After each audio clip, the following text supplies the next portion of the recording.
Assalamualaikum warahmatullahi wabarakatuh. Nama saya Farji Syaukan, kelas 76.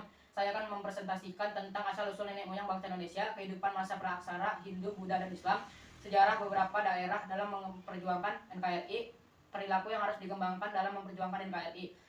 Pertama, asal-usul nenek moyang bangsa Indonesia. Bangsa Indonesia terdiri dari berbagai warna kulit, bentuk tubuh, bentuk rambut, dan beragam bahasa dari Sabang sampai Merauke. Bangsa Indonesia juga terdiri dari berbagai ras dan agama, juga dapat membingkai dalam bentuk Bhinneka Tunggal Ika dalam satu wadah negara kesatuan Republik Indonesia.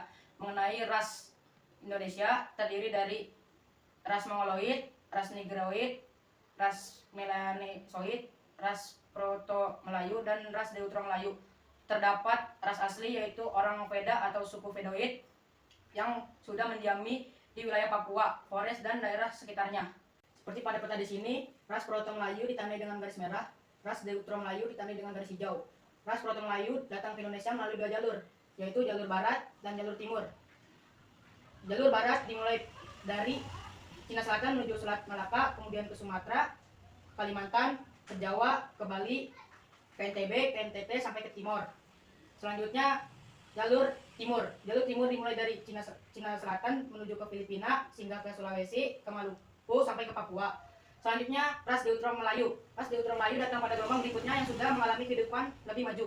Ras Deutero Melayu dimulai dari Cina Utara dan Cina Selatan menuju ke Selat Malaka, kemudian ke Sumatera, sebagian ke Kalimantan, sebagian ke Sulawesi, ke Pulau Jawa, ke Bali, ke NTB, NTT, sampai ke Timor. Selanjutnya yang kedua, kehidupan masa praaksara, Hindu, Buddha, dan Islam. Bidang politik, masa praaksara, dalam kehidupan berkelompok ada seorang pemimpin. Masa Hindu Buddha, sistem pemerintahan berupa kerajaan. Masa Islam, sistem pemerintahan berupa kesultanan. Bidang sosial, masa praaksara, masyarakat tersusun menjadi kelompok majemuk seperti kelompok petani, pedagang, maupun perajin. Masa Hindu Buddha, masyarakat mengenal aturan kasta. Yang pertama, kasta Brahmana yaitu pendeta dan sarjana. Kedua, kasta Ksatria yaitu prajurit, pejabat, dan bangsawan. Ketiga, kasta Waisya yaitu pedagang, petani, pemilik tanah, dan prajurit.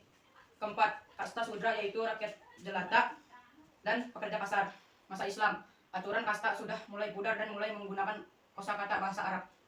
Bidang pendidikan, masa praaksara, belum mengenal pendidikan dan segala pengetahuan diperoleh dari pengalaman hidup di alam. Masa Hindu Buddha, asrama merupakan salah satu bukti pengaruh kebudayaan Hindu Buddha dan hanya mempelajari bidang keagamaan. Masa Islam, mempelajari pendidikan Islam di pesantren-pesantren. Bidang ekonomi, masa praaksara, kehidupan ekonomi pada masa ini yaitu sistem barter. Masa Hindu Buddha, sudah mengenal mata uang berupa kepingan emas dan perak untuk perdagangan. Masa Islam, kehidupan ekonomi pada masa Islam tidak jauh berbeda pada masa Hindu Buddha. Kemudian yang ketiga, sejarah beberapa daerah dalam memperjuangkan NKRI. Pada 15 September 1945, pasukan Belanda tiba di Jakarta dan berupaya untuk menaklukkan beberapa wilayah Indonesia dengan menumpang kapal tentara sekutu atau AFNI. Rakyat Indonesia merespon kedatangan Belanda dengan melakukan perlawanan di beberapa daerah, diantaranya satu pertempuran 10 November di Surabaya. Pada 10 November 1945, sekutu memberikan ultimatum kepada rakyat Surabaya untuk menyerah dan memberikan persenjataan kepada AFNI. Ultimatum tersebut diajukan oleh rakyat Surabaya dan memilih bertempur mempertahankan NKRI. Kemudian tanggal 10 November dijadikan sebagai Hari Pahlawan. 2. Pertempuran Ambarawa berlangsung pada 26 Oktober sampai 15 Desember 1945.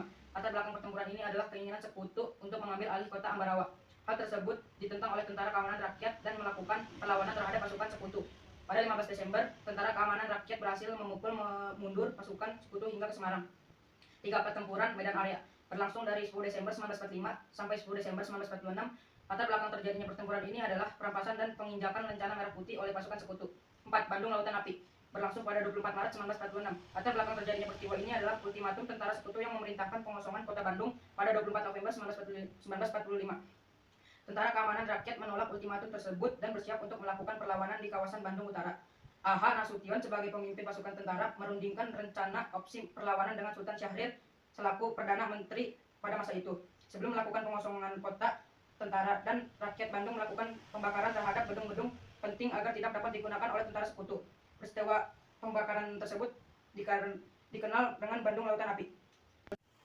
Yang terakhir, yang keempat, perilaku yang harus dikembangkan dalam memperjuangkan NKRI adalah 1. Memelihara adanya keamanan maupun ketertiban di dalam masyarakat. 2. Menumbuhkan sikap toleransi yang kuat. 3. Menjaga kesatuan dan persatuan. 4. Menjaga beragam perbatasan Indonesia.